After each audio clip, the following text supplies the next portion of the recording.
né au Bhoutan en 1949. Et puis mes parents étaient déjà, bien sûr, naturellement bouddhistes. Et surtout mon père était un grand lama dans notre pays, érudit aussi. Il était aussi le chef de monastère de Luntizon. Et ensuite, il a démissionné et fait des retraites de 3 ans, etc. Donc, il est allé au Tibet. Il a rencontré des grands maîtres, Bukbakadu. Donc, il est revenu du Tibet. Après, il a été avec la famille royale de Bhoutan, une princesse bhoutanie, sœur du deuxième roi de Bhoutan. Donc, elle a un monastère. Donc, c'est mon père qui a s'occupé de ce monastère. Donc, je grandis, j'ai éduqué dans ce monastère jusqu'à l'âge de 17 ans. Et ensuite, le monastère m'ont envoyé à la demande de Kalu Rinpoche en Inde, à l'âge de 17 ans. Donc, je suis arrivé en Inde, donc j'ai étudié aussi près de Kalu Rinpoche précédent. Je restais près de 8 ans, je crois, en Inde. Et ensuite aussi, je suis allé au Sikkim pendant 1 an et demi pour des études. Après de ça, c'était le 16e Karmapa. Et ensuite, 1974, Kalu Rinpoche et sa santé Karmapa, ils m'ont envoyé à Paris pour le représentant à Paris pour pratiquer avec leurs disciples français. Au début, on était dans des maisons de location, puis pendant 7-8 ans. Ensuite, il y a eu le projet de construction dans le parc de Bois de Vincennes, le Caduzon actuel. Donc, je suis responsable de là-bas aussi. En même temps qu'on est en train de construire le pagode, dans le pagode, un temple tibétain. Donc, c'est certains des amis, plusieurs des amis m'ont demandé de créer un centre à la campagne pour le pratiquer, tout ça. Donc, on a cherché, donc on a trouvé cet lieu-là. Donc, ça a été acheté au nom de Vajradhara, Institut Vajradhara. Puis depuis 81, puis 82, on a inauguré. Donc, depuis, ça fait aujourd'hui 40 ans ici. Depuis 40 ans, il y a beaucoup de grands maîtres qui sont passés, comme grands maîtres comme Sasanté Dalai Lama, Sasanté Dokchen, et puis des éminences comme Taïsi Tupa, les Shaman Rinpoche, Jamgun Rinpoche, Beru Khenze Rinpoche, et aussi d'autres écoles comme Sasanté Dilgo Khenze Rinpoche, et puis aussi beaucoup d'autres maîtres. Là, je ne vais pas vous dire tout parce que tous les 40 ans, cette lieu était vraiment béni. Il y a au moins 40-50 mètres qui passaient, peut-être. Je ne me souviens pas trop encore. Dans le centre, on essaie de pratiquer tous les enseignements bouddhistes, petits véhicules, Mahayana, en véhicule, et Vajrayana, etc. Certaines pratiques, c'est enseigné individuellement. Certaines pratiques sont collectives, d'études sur le texte, etc., de voix graduelles, de Gampopa ou autres, etc. Chaque année, il y a beaucoup de stages de week-end, stages un peu plus longue durée. Et des fois, on faisait aussi le jeûne complet et de 8 paires de nyongné. Ça fait 16 jours de pratique, jeûner. On fait ici une multitude de pratiques. Les pratiques quotidiennes qu'on fait, c'est le matin, c'est comme d'habitude 7h à 8h, c'est Tara. Et puis le soir, c'est offrande de Mahakala, protecteur. Et puis pratique de Bouddha, de la compassion, de Tianresi, etc. Donc, ça c'est le quotidien. Mais aussi par les grands maîtres, il y a des séminaires qui sont organisés ici, il y a beaucoup de monde. On a reçu aussi ici l'initiation de Kalachakra Mhm. par son éminence, que le petit précédent, et d'autres divinités comme Vajra, Vajrayogini, etc. Par différents maîtres qui nous a transmis ici à Vajradharaling. Donc cet lieu est devenu vraiment un lieu de pratique propice déjà, puis aussi de beaucoup de gens qui apprécient de recevoir dans tel lieu de tous les maîtres et ensuite recevoir des enseignements de ces maîtres depuis des années, en résumé. Voilà.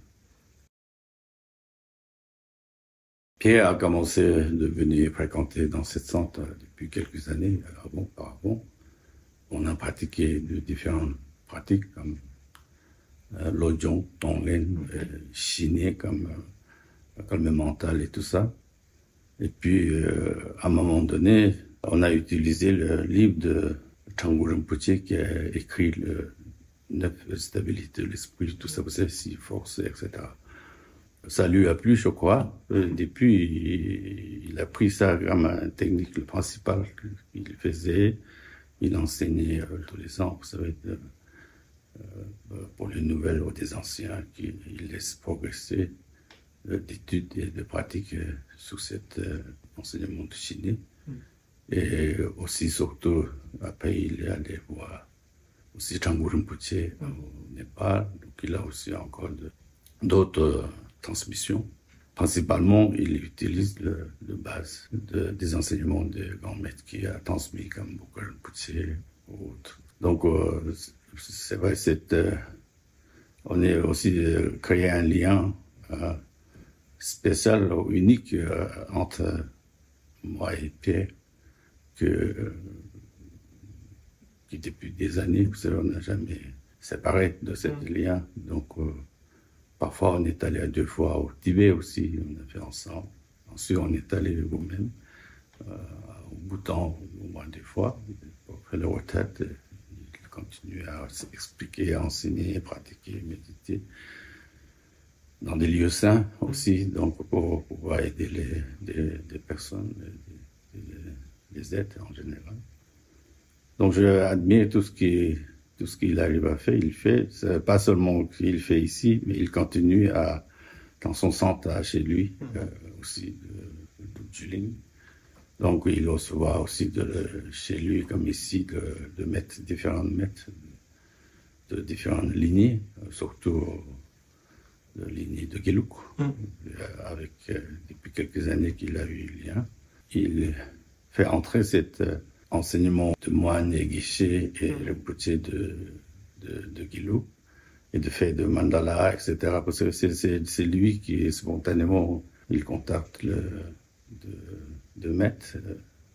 Donc il fait inclure dans son stage ici en même temps. Donc, ça fait 2e fois que cette année que ça se passe ici, donc, pour faire le mandala. Et aussi pour inspirer aux gens, comme on dit, pour aider, ou les aider pour niveau pratique, niveau culture, tibétain, tradition, bouddhiste ancien, etc. Voilà que ça continue. J'espère que ça va continuer encore à venir. Projet de temple, quand on cherchait un lieu, un endroit calme et propice à la méditation, on a cherché partout. Parfois, c'est à beaucoup de bruit. On trouvait plein de maisons, plein de propriétaires. Des fois, c'est grand et il y a beaucoup de voisinage, peut gêner la méditation, le bruit des voitures, etc. Parfois, si on trouve des choses propriétaires, vous avez un site bien. Les personnes qui m'aidaient, ils ne sont pas d'accord. Donc, à la fin, celle-ci, qui était presque 80% en ruine, tout le monde était d'accord. Et aussi, dès le départ, on cherchait un peu quelque chose de grand pour ne pas avoir de soucis de l'obtention de permis. C'est toujours difficile pour rénover à l'intérieur, aussi pour conserver un bâtiment comme celle-là pour la France. pour laisser pas tomber en ruine, partir en poussière, etc. Vous savez, on a pensé plein de choses. Et puis, on a réussi c'est quelques amis qui m'ont aidé d'acheter cette propriété. Et quand on veut acheter, il fallait donner un nom de centre. Puis, pour le nom de centre aussi, il y a une histoire, même une prédiction par Sasanté le 16e Karmapa, que il y a des listes de noms de centres du monde entier, vous savez, de différentes écoles. Tout ça. Donc, tous les jolis noms qui existaient, monastères, au Hermitage, au Bhoutan, au Tibet, tout ça, tout est pris. Et puis, après, on regardait dans le lignée, vous savez, il y a aussi l'Institut Karmapa, l'Institut Gampopa, Milarepa, Marpa, Naropa, Telopa, tous les centres sont créés au nom des maîtres aussi. Et puis, il y a que, en montée, il y a que Vajradhara, que vous savez, Bouddha primordial, que personne n'a utilisé. Donc, moi, j'ai proposé à personne qui m'a aidé à acheter ça pour faire la statue de centre, non, Institut Vajradhara. Ça leur a plu, le nom aussi. Et tout de suite, il dit que c'est très bien, etc. Donc, on a le papier, statut, c'est ça. On a déposé, on a obtenu le papier officiel. Et puis ensuite, 81, début de l'année, et novembre, par là, sa 76e est décédé. Mais avant son décès, dans le monastère dans son siège à Rumtek, à Sikkim, ils ont construit une université pour les études de philosophie bouddhiste. Et puis, Sasanté a réuni des éminences, Rinpoche, Khenpo, etc. Il dit aujourd'hui, on va choisir un nom pour notre institut. Donc, il dit, chacun vous donnez un nom, on va trier après. Certains dit peut-être le nom de Karmapa 8e, qui était érudit, réalisé, qui est très connu. Et Karmapa 3e aussi. Et qu'il y a des Gampopa, Nalanda, et puis Vajradhara, etc. Vous savez. Donc plusieurs noms qui sont sortis. Donc Sasanté, il a réfléchi. À la fin, il dit que nous, on va appeler, je prends celle qui proposait, quelqu'un a proposé, Nalanda. Nalanda, c'est la première université qui, à l'époque, en Inde, vous savez, à côté de Bodh Gaya. Donc Sasanté a dit qu'on va garder Nalanda ici. Et après, certains Rinpoche au Khenpo, ils disaient qu'ici, à mon avis, c'est mieux peut-être Vajradhara, parce qu'il dit qu'ici, à Rumtek, c'est siège de Sasanté, c'est Karmapa. Et puis le Bouddha Vajradhara, c'est Bouddha primordial. Puis Bouddha de source de lignée, vous savez que ça part de Vajradhara, tous les lignées. Et Sasanté, il a ri, il dit non, on va nommer Nalanda. Vajradhara, peut-être, c'est un nom qui va appeler à occidentaux. Peut-être déjà ils ont utilisé, ils disaient, nous on est en train d'utiliser, vous savez, il a la clairvoyance. Donc il n'y a rien à faire, puis Sasanté, il a décidé que ce soit Nalanda. Il dit que prochainement, ils vont l'utiliser en Occident. Et puis, novembre, c'était avant le début de l'année 81, puis après, Sasanté est décédé. Le 20 décembre, c'était la crémation de Sasanté à Rumtek, Sikkim. Donc nous, une vingtaine de personnes qui de santé ici à Paris, on a rendu hommage à la crémation funéraire à Rumtek. Et à ce moment-là, cette maison, on a pris une photo de façade. Et puis, en même temps, un ami, Michel, qui a donné un statut de Vajradhara, petite comme ça. Ici, il est dans la chambre de Sasanté.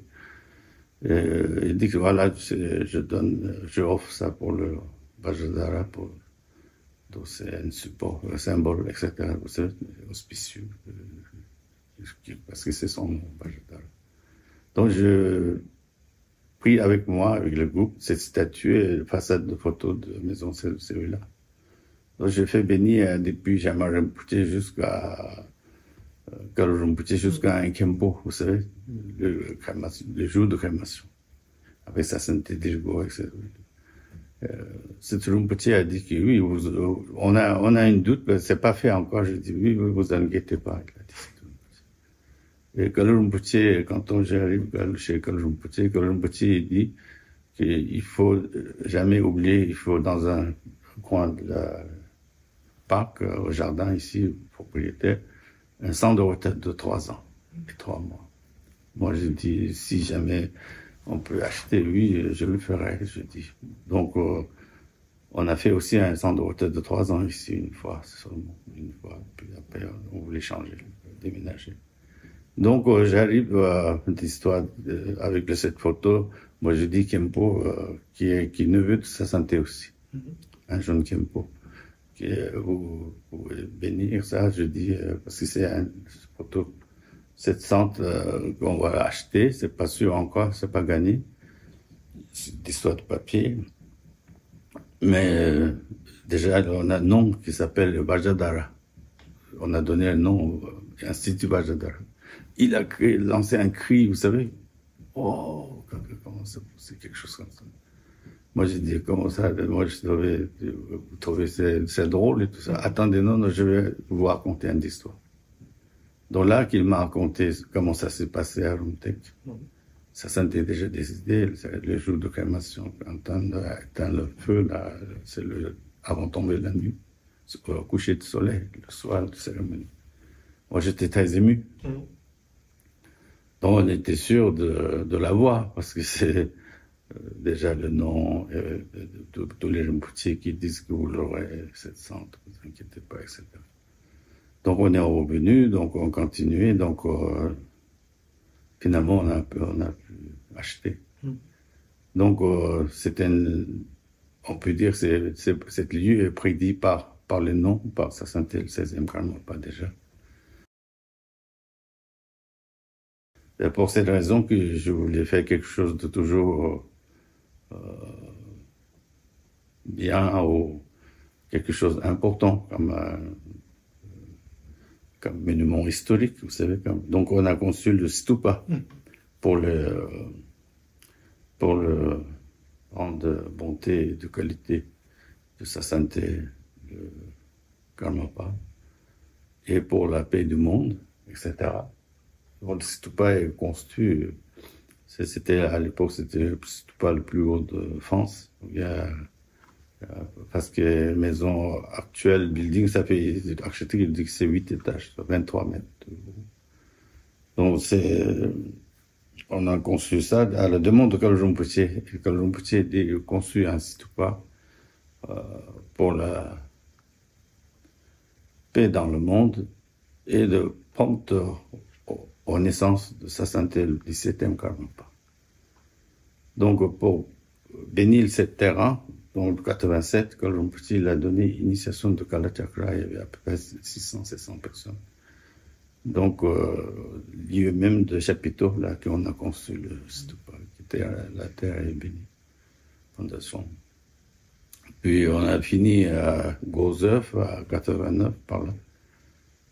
Donc, 89, quand stupa est fini, sa santé, il recevait le prix Nobel de la paix, vous savez. On a pensé qu'il y a toujours quelque chose qui rejoint, vous savez, le souhait de Kalu Rinpoché et de Dalai Lama, etc. Donc, ensuite, j'ai eu envie de faire encore plus, c'est la construction de temples. Donc, cette fois-ci, c'est pour la paix du monde entier, un temple pour la paix, qui est en ce moment, c'était à la fondation, vous savez, qui c'est fait. Donc, comme vous dites, ça fait pas mal de temps que ça a commencé, ça c'est sûr. Il y a eu problème de voisinage et voisins, et de différents procès bien qu'on gagnait tout le temps, nous, qui finalement, ça traînait, on a perdu 3 permis. Parce que tous les 2 ans, un permis est périmé si on ne fait pas quelque chose. Donc c'est ça qui est traîné. Puis ensuite, aussi on ne sait pas vraiment si on peut le construire ou pas, parce que tous les 2, 3 ans, il faut un autre permis, il recommence le procès, encore permis, fini, recommence, etc. Donc dernier permis, on garde le 4e permis pour le moment. Donc on a pu faire la fondation. Donc ensuite, à cause de Covid, qui nous a poussé encore à 3 ans de plus, ça fait plus de vingtaine d'années, je crois, de projet de temple qu'on a parlé. C'était vraiment un suspense. On n'est jamais sûr de... Puis, à un moment donné, on n'a jamais parlé parce qu'on ne sait pas si on peut le construire ou pas à cause de hasard.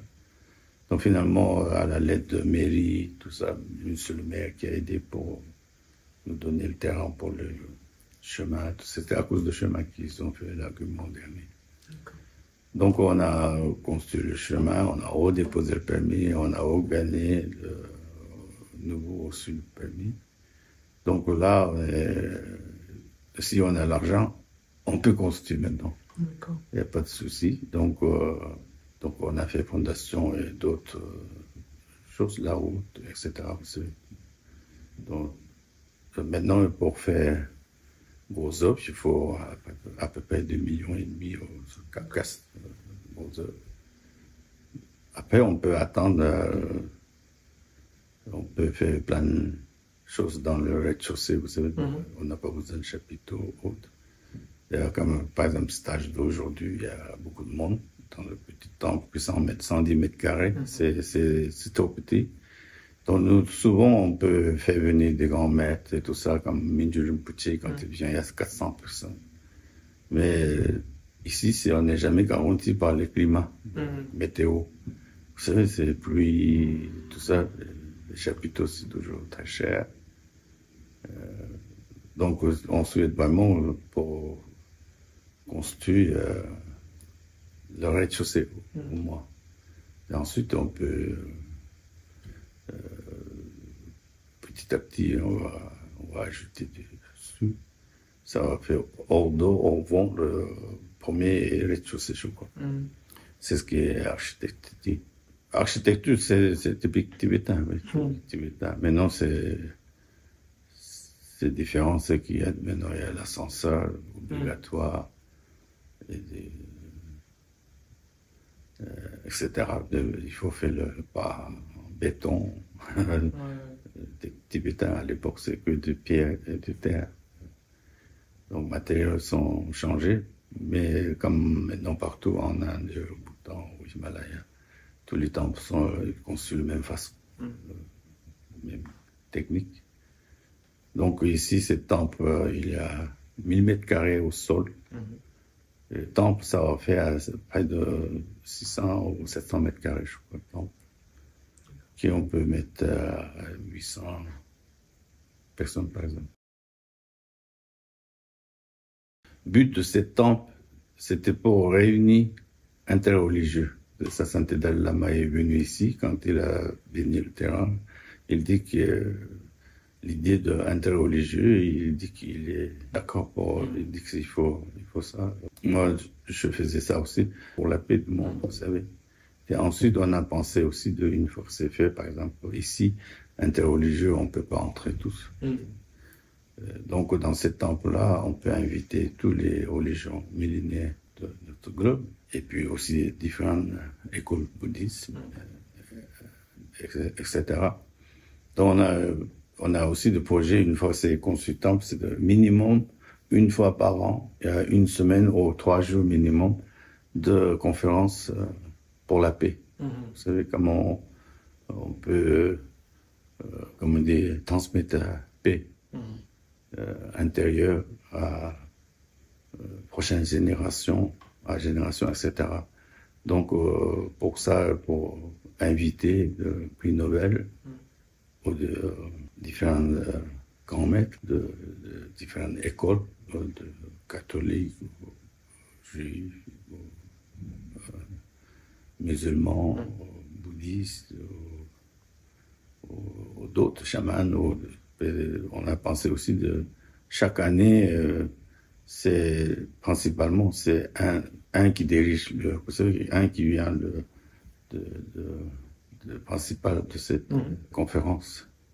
Et pour finir par un prière œcuménique pour la paix. On a pensé aussi parfois par exemple, aux 4 écoles tibétaines qui fassent cette année, ça peut être l'Enigma par premier invité, ce sera Enigma.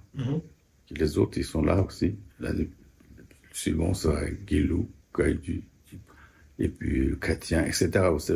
Donc, on a beaucoup d'idées pour la paix, aussi pour faire conférence pour la paix, tout court. Et aussi comme moi je suis aussi chanteur de mantra, puis fait de concerts de mantra, aussi pour inviter d'autres chanteuses et chanteurs pour la paix. Et avant le Covid, on a fait un grand concert pour le défilé de mode Givenchy à New York. On est allé là-bas, puis c'était drôle. J'ai envie si j'ai chance, je verrai avant fin de ma vie, peut-être gros œuvres, mais je le souhaite. Mais sinon, c'est pas grave parce qu'il y a dans l'école Kajupa, il y a beaucoup de maîtres, beaucoup de disciples, quelqu'un peut continuer. Moi, je disais à des gens qui me posent des questions, quand ça va être fini, le temple, la Majumé, etc. Moi, je dis, c'est difficile, mais je dis Notre-Dame, j'ai entendu dire que ça durait à 300 ans. Mais peut-être, temple de Vajradhara, ça fait 30 ans. Oui. Mais là, 30 ans, c'est pas loin. Oui. Déjà. Personne qui souhaite faire don, il peut faire. S'il y a eu déjà grand ou petit don, mais il y avait plus de 300 personnes qui nous répondaient à l'époque. Maintenant, ce projet est un peu en attente. Donc, les gens, ils l'attendent aussi, je suppose. Les gens qui font la promesse aussi moi, je crois que vraiment va marcher. Mais, promesse, ils n'ont pas eu, comment dire, des fois, les personnes sont décédées. Ce projet, la vie attend pas le projet, vous savez. Donc, après, ça a changé de personne. Je crois que oui, un jour, ça va se faire. Bon, je souhaite toujours, grâce à l'aide de tout le monde. Et aussi, je fais pour le 3e CD, je fais uniquement pour la construction de temples dédiés, vous savez, pour récolter le fonds. 2 CD. Le premier, c'est chaque CD qui est vendu, je l'ai à 1 euro par CD. Royalty, pas beaucoup. Mais là, on a créé la société commerciale pour le temple, Shantiwe, qui va s'occuper de cette vente CD commercialement. Et puis, si on arrive à vendre 130 000 CD, le temple est constitué par été. Pourquoi pas? Maintenant, on est en train de changer encore. Peut-être personne qui fait un don, peut-être au-dessus de 50 euros. Oui, on offre un CD. Depuis qu'il est créé le chantier, ils sont vendus à peu près 30 000 euros, qui est déjà sur le compte pour le moment. Et puis, il y a ça. Et aussi, on a pensé aussi de faire maintenant de différents objets. Personne qui fait le don, on fait un offrande, le retour. Un statut de Bouddha, médecine, Tara ou autre, ça Bouddha doré, taille de 10-12 cm, par exemple. Plus grand, ça va être difficile. Oui, c'est ça. Oui. Pas comme ça, pour eux, ça fait souvenir. Quand je construis le stupa, ça nous a coûté plus de 2 millions de francs français à l'époque. C'est beaucoup, vous savez. Donc, moi, j'ai voyagé. Quand Rinpoche m'a conseillé d'aller voir les disciples de Taïwan, Hong Kong, Malaisie, Singapour, San Francisco, tout ça, vous savez. Donc, on a eu un peu de dons de là-bas. Et pour remercier, on a fait un 1000 stupas de 20e de 23 mètres. Donc, ça fait 20-25 centimètres, vous savez. En bronze à Delhi, on a fait faire en Inde. Donc, personne qui faisait au-dessus de 500, un 100 dollars. C'est ça. À l'époque, 100 dollars, je ne sais pas combien, ça fait à peu près 400-500 euros, je crois. Non, francs. Ouais, Donc, on donnait un stupa. Donc, ça a bien marché de Singapour, puis Hong Kong par là, puis même j'ai amené à San Francisco. Il y a des Chinois, une quarantaine de Chinois, des disciples de près ou lointain de Kuala précédent. Pour l'inauguration, ils ont venu ici, en groupe, pour célébration de consécration de stupa. Ensuite, une dame, un couple qui était chef, ils ont envie de faire chez eux un même stupa, mais un peu plus petit, 12 mètres à peu près. Ils ont construit, moi j'ai allé aider tous les ans, un mois ou 3 semaines, etc. Donc ils ont un merveilleux stupa chez eux. Ben, la Magurmé, je vous remercie pour ce temps que vous m'avez accordé et pour toutes ces informations. Et je vous souhaite une très très bonne journée. Oui, merci à vous, Ludovic. Puis, je trop long parlé, mal parlé, donc vous allez faire le bon montage que beaucoup de gens ont envie de nous aider Mais ici, beaucoup de gens qui trouvent arriver ici, même des gens qui viennent de Paris ou aux alentours, ils ne connaissent rien. Ils sentent quelque chose, vous savez. Oui. Donc, c'est la bénédiction de tous les grands maîtres, des grands maîtres qui bénissent. Et Dieu, ils disent, comment vous avez choisi ce lieu tellement propice. Ah oui, quand on sort de stupa, je sens vraiment purifié, je le sens léger. Parce que stupa, au-dessus de stupa, il y a 100 000 petits stupas, vous savez. Peut-être un petit tata stupa, il y a 8 stupas. Donc ça fait beaucoup. 800 000. Et puis il y a des reliques, mandala et tout ça. Donc quand on va à l'intérieur de chapelle, de la Mitama, les gens sont reposés, même s'ils ne connaissent pas le bouddhisme, etc. Donc ça c'est bon signe pour que les gens sentent. Je vous remercie. Merci beaucoup.